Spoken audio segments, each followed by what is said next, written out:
Hello, federal employees. This is Sierra with Plan Your Federal Retirement. Thank you for joining me on today's Vault Friday, where I will be covering the highlights and action items from this week's episode. In episode 89, Micah and special guest advisors JT Farron and Christian Sakamoto discussed what clients miss when talking to financial planners. Right now is a busy time of year for us financial planners, as we want to see all of our clients before the end of the year. We wanted to talk about the things that happened this week with actual federal employee clients, both pre-retired and post-retirement. JT kicked us off with talking about how he nerds out on taxes with clients, talking about Roth conversions. JT says that fall is a perfect time to be considering Roth conversions, but it needs to be looked at with a long-term perspective. We love to do 10-year tax projections and to see how the income sources are going to change over a long period of time and how those income sources are going to be taxed. JT explained that tax brackets are relative. If you're currently in a 22% tax bracket, but will be in a 12% in the future, then the 22 tax bracket feels like a lot today. Conversely, being in a 22 tax bracket may be the lowest a client sees for the whole rest of their lives. Micah agrees and brings up that there's a common misconception that people think that when they retire, the taxes will be lower. Christian also says that it's fun to plan for those future years and how to maximize the tax savings. JT brought up an example of a client who is going to apply for a postponed retirement. There's a gap between when they separate from service and when they're going to get their pension.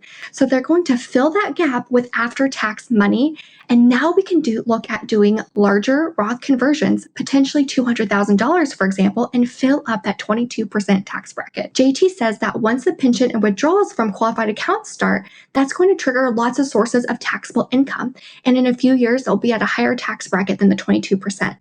This is a great planning opportunity. Micah confirms and says that when we do a 10-year tax projection for our clients, this isn't something that we give out to clients because it can be overwhelming and a lot of different factors go into it.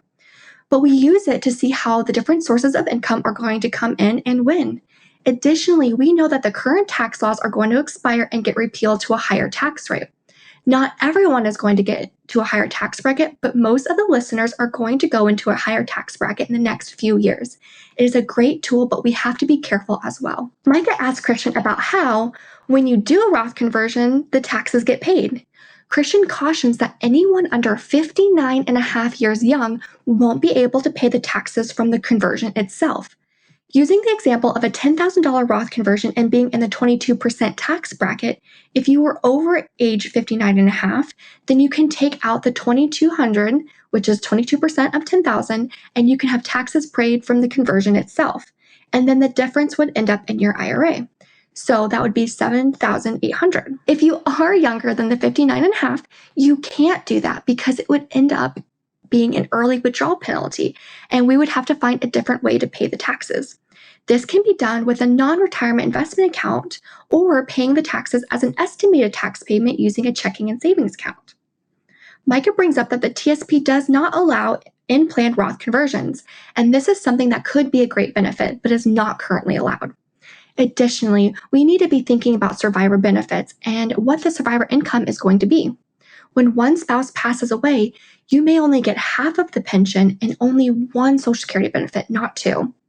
So if you were used to spending $8,000 a month and now your income is significantly decreased, now you have to start taking money out of your TSP IRA accounts, which could put you in a higher tax bracket. We also have to be thinking about tax planning in the unfortunate event of one of the spouses passing away. Christian regrettably is working with a client right now whose spouse passed away earlier this year. He was looking into doing a Roth conversion for her, but they can't do a Roth conversion in the TSP because that would require the transfer out of the TSP. Another tax planning point was that this year she's filing as married, filing joint still. But next year and the years following, she'll be filing as single. From a tax perspective, this is a good opportunity to do a larger Roth conversion this year, and it may even make sense to go from a 22% tax bracket to a 24% tax bracket. Christian brings up that tax planning and Roth conversion planning is dynamic and that life can throw you curveballs, but we just need to adapt to those.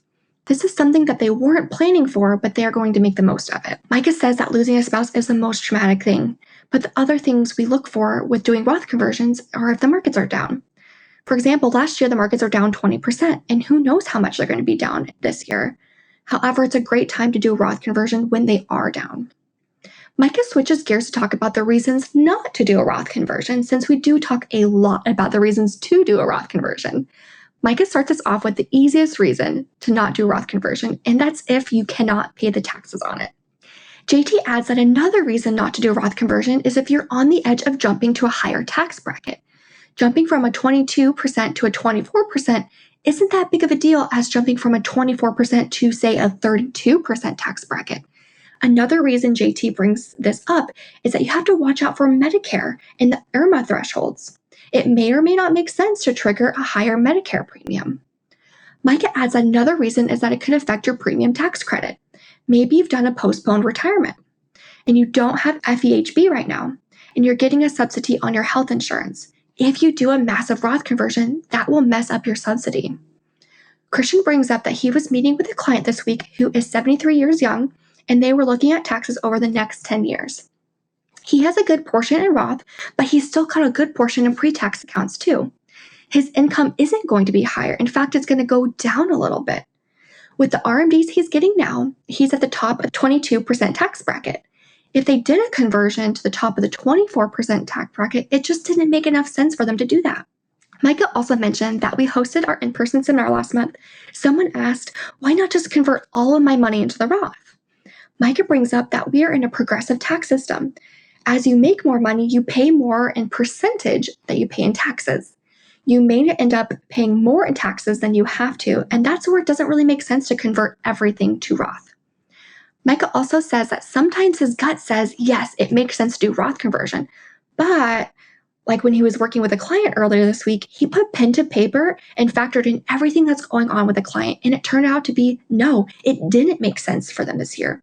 You have to be looking at the math every single time. Micah asks us about anything else that clients may have missed or not seen that was super important that came up this week. JT answers that one big thing that we're also looking at for all of our clients this year is estate planning. Every couple of years, we go back and review those documents because things change and life events happen. Your kids get older and maybe someone that you made a representative passed away. It's a good idea to make sure that those are all updated. Micah says that a big thing is also the rules in retirement, the basics and fundamentals that catch people off guard. An example is the SCD is different than the RSCD.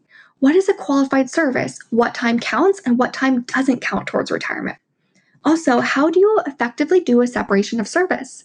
Micah brought up that a client he and JT were working with this week, the information he was relating to us was completely inaccurate and came with a ton of penalties.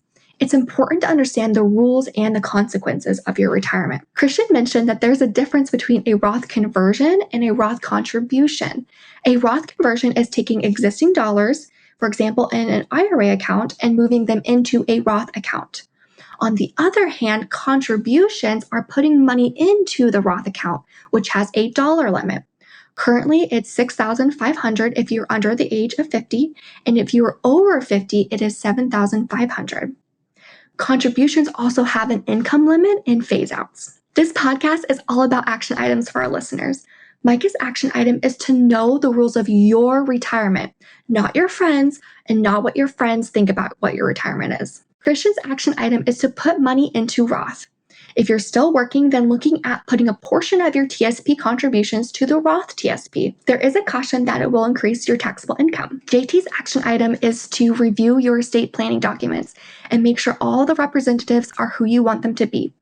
Also, look at your TSP and see who the beneficiaries are. Ensure that you have a primary and a contingent beneficiary on everything. My action item is to re-listen to the original episode 89 where Micah and JT and Christian have an amazing conversation. Share this podcast with a friend, and with your help, we can achieve our goal of helping 1 million federal employees just like you. Until next time, happy planning.